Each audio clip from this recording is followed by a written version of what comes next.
Yooyyaa malee yooyyaa dhaggeeffattoota raadiyoo BBC Afaan Oromoo nuu dhiyaadhaa bakka dhaggeeffachuu jirtan cufaatti sagantaan keen am jalqaba. Magaalaa Maqaleetti yeroo sadaffaa fi haleellaan xiyyaara raawwatti. Baqattoonni Liibiyaa jiran rakkoo akkamitti akka qabu? Lafa shinti beetii hin qabnu, waan ittiin gabbaanee mana kireeffannoo hin qabnu, telefoona ijoollee irraa hin taraayiranii, yoo akkas gadi baane asiin ijoollee hin qabamanii, silkii jaraa harkaa fudhatanii taaskii fakkaatanii dhufanii addana dhaabbatu nu hin beennu. Gujii bahaatti rakkoo nageenyaaf uummata bonaa miidhamaa jiru dhaqqabuun ulfaata ta'uu himan. Kanammoo mootummaan itti deemu jira. Karaa kanaan amma hawaasa kanas dhaggabu mootummaan akka mootummaatti nyaata hawaasa kanaaf dhiyeessuuf jalqabeera. Already gumee dalloof dhufee amma. Kanaaf oduu dabalataan waliin tura an asli galgaloo.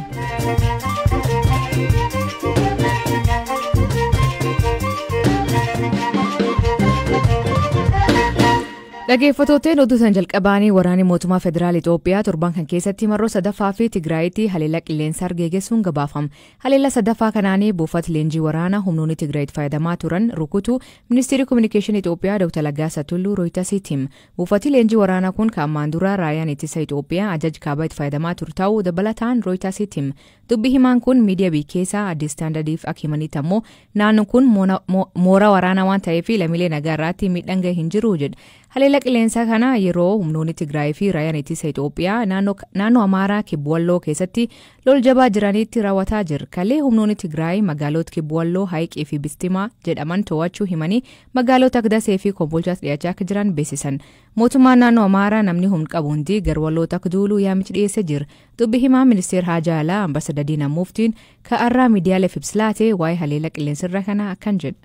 በመቀሌ በተደረገው ቦምብ ጥቃት ሲቪሊያን ታርጌት አይደለም ወታደራዊ መግለጫ እኮ haleellaan boombii maqaleetti gaggeeffame kan qiyyaafate lammiilee nagaa irratti miti kana ilaalchisee waraanni ibsa kenneera kan haleelame dhaabbilee leenjii waraanaa fi bakka meeshaan waraanaa itti kuufamudha kanaaf miidiyaalee gama sanaan tamsaaniin argitanittu yoo ta'e reeffa namaa agarsiisuun hin danda'amne namni sadiifaa du'eera jedhama. Yeroo tokko biyya biraarraa kan fuudhaman jiru. Fakkeenyaaf haleellaa fi aara waggaa har'aa Boosniyaa fi Herzegoviinaa keessatti raawwate akkuma waan amma Itoophiyaa keessatti raawwate fakkeessanii dhiyeessuun jira. Wantoota baay'eetu marsaalee hawaasaa gubbaa naannawa. Gama kaaniin garuu mootummaan karoora nageenyaa ni qabaata. Seeraan alaan qabsoo hidhannoo qawween gaggeessuun rakkoo hiikna kanneen jedhan alatti waliin dubbachuuf yeroo mara fedhii qabaachuu ibsaa turre. mootummaan haaraa hundaa'es kanumarratti hojjechaa jira dhiyeenyattis kan beeknu ta'a. Hopefully በዚህ አቅጣጫ አዲስ መንግስት እየሰራ ይመስለናል ይሄን በቅርቡ እናውቀዋለን.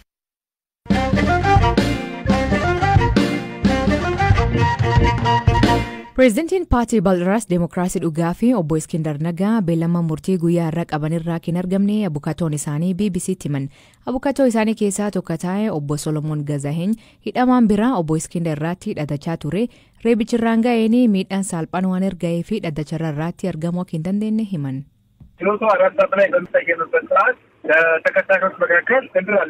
Har'a ganama sa'aatii 4tti wayitaa dhaddachi eegalu hidhamtoota keessaa Iskindir hin turre. Sintaayyoo Chokkolii fi himatamtoota kaan lamatu dhiyaate. Himatamaa tokkoffaa kan ta'an obbo Iskindir Naggaa maaliif dhiyaachuu akka hin dandeenye obbo Sintaayyoon dhaddachatti hime. Akka inni jedhetti kaleessa ganama mana hidhaa keessa wayita ispoortii hojjechaa turanitti hidhamaan biraa amma dura itti dhaadachaa ture buunyaa fi waan kaaniin dhawee lafa kuffisuun miila isaarraa miidhaan luqqa'uu irra gahe. Kanaanis mana murtii dhiyaachuu hin dandeenye.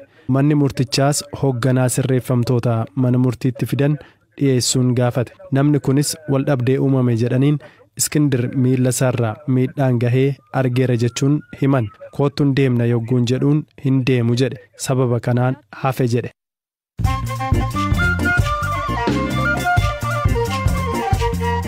Dhaggeeffattoonni ammoo gabaabaa addunyaa isaanii dhiyeessaa jalqabaanii biyyoonni hiyyeeyyii talaalii COVID-19 akka barbaachisu argachuu dhabuu fi bar dhufuu weerarichi akka eegameen oliitti hammaachuu danda'a jedha dhaabbati fayyaa addunyaa.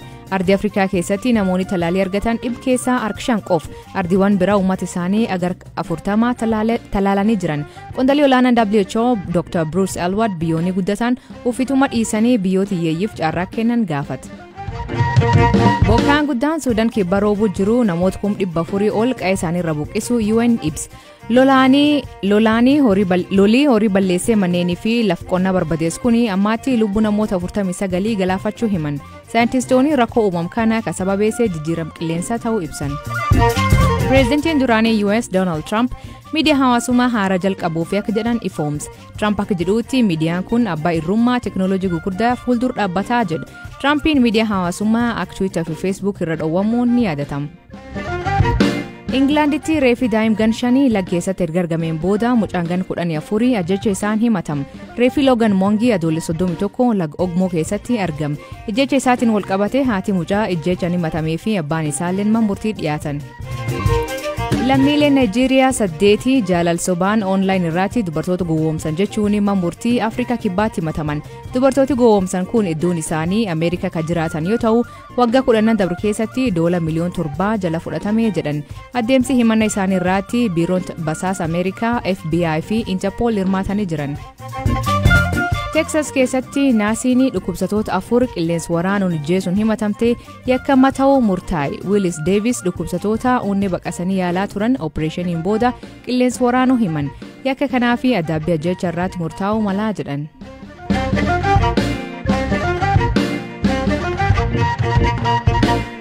Lammiilee Itoophiyaa dabalatee godaantonni biyyoota Afrikaa Liibiyaa jiran miidhaa hamaatti nurgaa jir jechuun jalqabjii kanarraa eegalee mormii jiran.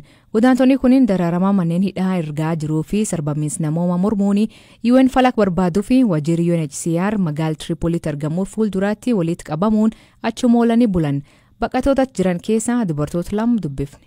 Nuyi lafa dhannu hin qabnu gaddi deemaa mana kireeffadhaan nuun jedhu rakkinni asitti nurra ga'ee kan jiru lafa shintibeetii hin qabnu waan ittiin gabbaanee mana kireeffannu hin qabnu telefoona ijoollee irraa hin taraayiranii yoo akkas gadi baane asiin ijoollee hin qabamanii silkii jaraa harkaa fudhatanii taaskii fakkaatanii dhufanii addana dhaabbatu nu hin beennu maalummaa isaanii hin beennu kottaa jedhu yeroo jara bira dhaqame fidi telefoona jedhu makiinaa keessa si gashu telefoona sirkaa fudhatu bu'isiin jedhu UN'n immoo gadi yaa nuun jedhu deemaa barrii munazzamaarraa nuun jedhanii Itoophiyaawii kan taane hundumtu rakkataa irraa asitti baay'ee rakkina guddaa nurra ga'ee jiran. Nuti kan as jirru dubartii karaa dubartii ulfaa dubartii dhukkuba TB qaban dubartoota dhukkubsatan hedduu fi daa'imman hedduu wajjin as jirra. Kan kaafamne akkuma jedhamu Liibiyaa keessa naannoo gargaaricha jedhamurraa kaafamne maneedaa gugeeffamne maneedaarra cabsine yaane erga cabsine yaane amma bulii 19 fi kan jirru naannawa UN afoodha jarri UN dammoo nurraa ka'aatii kara manaa galaa nun jedhu nummoo hoo kaanetiin deemne yuu mana galuu miti mana arganneetti galuu miti taaskii yogguu seenne bakkee Bawwaabaa jedhamutu jira biyya keellaa isa jedhamurra yogguu ga'an bakka tokkoyyuu deemuudhaaf jecha dhukkubsannee mana yaalaa yuun dhayna jenne jecha keellaa sanarra qabanii wanta qabnu hundarraa nurraa guuranii karatti gannu buusu kara itti deemnu wallaallee dhamaanee akka dhamaanii bakka irraa kaanee munazzamaa fuddachaana ka'aa balbala kanarraa nun jedhu nu kara kaanee mana namni nu kireessu jiru yeroo ammaa manas kireeffachuu dandeettis hin qabne osoo dandeettii qabaanne iyyuu immoo mana namni nuuf kireessu hin jiru maaliif sababni keenya nuti Itoophiyaanonni ta'ee warroonni kaan Habashaan akkuma jirutti hin baases keessaa hin qabnu isa paaspoortii hin qabnu akkuma beekamu nuti kan dhufne Saharaadhaan waan ta'eef jecha kanaafuu qaama dhimmi isaa ilaallatutti akka nu hiitan isin jennaa baay'ee dhukkubsannee dhumarraa mataan kiyya ulfaadha kinoo gulii 19 fi nasiisaa tokko TV qabdi na cinaa kan jirtu intala dubaraati isinis baay'ee dhukkubsachaa jirti dawaa argachaa jirtu. Dhaabbat mootummoota gamtoomaniitti dhaabni baqattoota UNHCR dameen Liibiyaa gamisaatiin mootummaan Liibiyaa duulqindaa'in jalqab kan irraa eegalee baqattoota 5,000 ol manhidhaatti guuree jechuun kanaan guddoo yaadda'uu himan. Baqattoonni daraara kan sodaatanii miliqan jiddugal keenyaa CDC jedhamu fuulduraatti walitti qabamaa jiran jechuun soda nageenyaaf jecha tajaajilli akka dhaabbate ibsan. Kanaanii qarqaarsi nyaataa maallaqaa fi kadaa'imanii fi dubartoota ga'uu mal dhanqamee jedhan.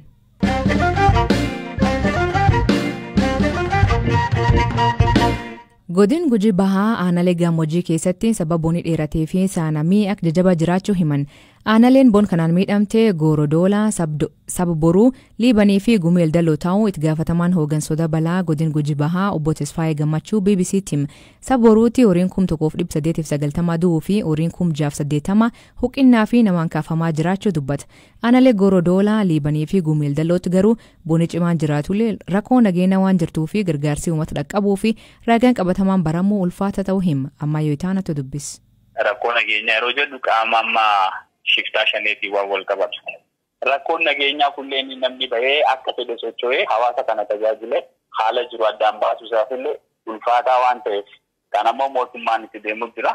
Karaa kanaan amma hawaasa kanas dhaqqabuuf mootummaan akka mootummaatitti nyaata hawaasa kanaaf dhiyeessuuf jalqabeera. Already gumee dalloof dhufee amma godina bu'eefiira. Kana dhaqqabsiisuuf illee amma ulfaataadha. Rakkoon nageenyaa kun dhiibbaa qabaa kan jedhu. Horiin alatti namoonni miidhaman jiru. Ammarraa namni kana miidhameera kan jedhu gabaasa aanaa waan nuun kennineef kana illee kaasuu hin dandeenyu. Garuu namni nuti qorannoo yeroo dabree geessine qorannoo sabsiin duraa geessine waliigala akka godina keenyaa 200 fi 29 deeggarsa dabalataa nyaata dabalataa barbaada jennee qaama mootummaa beeksifne. Kun kan duraanuu deeggarsa barbaadu moo sababa hongee kanaan kan deeggarsa barbaadudha? Sababa hongee kanaan adoon ta'in deeggarsa amma indikeetarii jira midhaan oomishaaf oomishtummaan agamitti argama kan jedhu midhaan gannaa irratti dhaabannee piriyaarvestingii geessinee ture. Hanqina roobarraa kan ka'e waan irraa badee fi deeggarsa nyaataa barbaadaa kan jedhu qaama mootummaa beeksifne achirraa kaanee qorannoo geessine. Ammatti wanni deeggarsa dhiyeessan jira horiifis ta'uu danda'a namaafis? Namaaf nyaati dhiyaateen jira. Waliigala 100 fi 2,975 mootummaan nyaata dhiyeessuufii jira sadarkaa inni danda'utti mootummaan aanaalee amma siin kaase kana keessatti nyaata abbaa warraa gara 100 fi goroo doolaarratti amma 29,400 liiban irratti 27,000 gumeel dalloo irratti 18,000 sabbaa irratti 20,000 nama kanaaf amma nyaatni mootummaan dhiyeesseera marsaan machaanus dabalataan dhiyaataaf. Aanaalee 4 maqaanaa dhoftan duratti gujii keessatti kunneen godina Booranaa daangessu? Beeltii godina Booranaa waliin wal daangessanidha. Tole guddaa galatooma. Ulfaataati illee galatooma. Dhiin fayyaa sammuu fi of ijjeessuu irra dubbachuun biyyoota Afrikaa hedduu keessatti agammaa akka waan hamtuu yookiin qaanitti ilaalama. Haa ta'u malee lakkoofsi namoota of ijjeessuu dabalaa jira. Keenyatti waggaa kana jidduu ji'a Eebilaa fi Waxabajjii qofa keessatti namoonni 500 of ijjeessuu staatistikiin mootummaa argisiisa. Gaazexeessituun BBC Maasii Juumaan dubartii abbaa warrisii dhibee kanaan dhabde Aan Kimuntoo dubbifte. Akkan jettuutti abbaan warrisii barsiisa ture. Waggaa tokko erga dhukkuba dhiphinnaatiin rakkachaa tureen booda of ijjeesse. Of ijjeessuun hawaasa biraatti arraba maatii fidaa jette. Ijoollee isii kan irraa hambisuu fi guyyaa cufman keessatti dhimma kan irra dubbachuu himte. You're not expected to mourn someone who has died by suicide. Nama of ajjeeseef akka gaddituuf sirraa hin eegamu. Yeroo awwaalchaatti wanti baay'ee na miidhe hooggantoonni amantaa keenyaa nama hundumaa fuuldura dhaabbatanii namichi kun of ajjeese waan ta'eef eenyuyyuu homaa akka jedhu hin barbaadu jechuu isaaniidha. Baay'een akka filannoo ta'ettidha kan ibsame. Du'uuf filate waan ta'eef eenyuyyuu homaa akka hin jenne jedhu.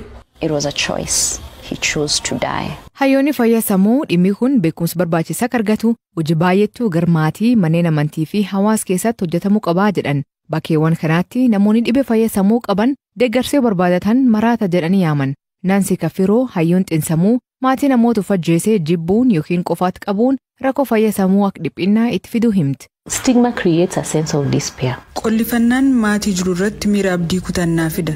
Yeroo akka qaanoftu taatu yookiin qollifamtu immoo abdii kutachuu malta. Achumaan mukaa'uu jalqabdaa jechuudha. Kana dura maatii keessaa namni dhukkuba akkanaa qabu jira taanaan immoo maatii keessa walitti fufinsaan namootni of ajjeesuu danda'u jechuudha.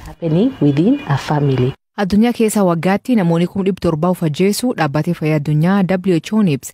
Garuu biyyoota hedduu keessatti rakkoo furuu fi yookiin fayyaa sammuu irratti hojjechuu fi wanti godhamu xiqqoo ta'uu himan. Dhaggeeffattootteen sagantaan har'aa ganumaa nu waliin turuu keessaniif ulfaadha isaniin jenna. Mammaansi galgala kanaa gurri tokko bade lamin deebi'u. Hiikan isaa maanii kooment keessatti nu beeksisa. Sagantaa kan qopheesse Elias Mulugeeta gam teknikaatiin Mubaarak Abdallah keessaniif dhiyees an Aslii Galgalooti Agbor isaatti akkana nagaa waaqa kee bulaa oraa bulaa deebanaa hangafamaan dhan bulaa.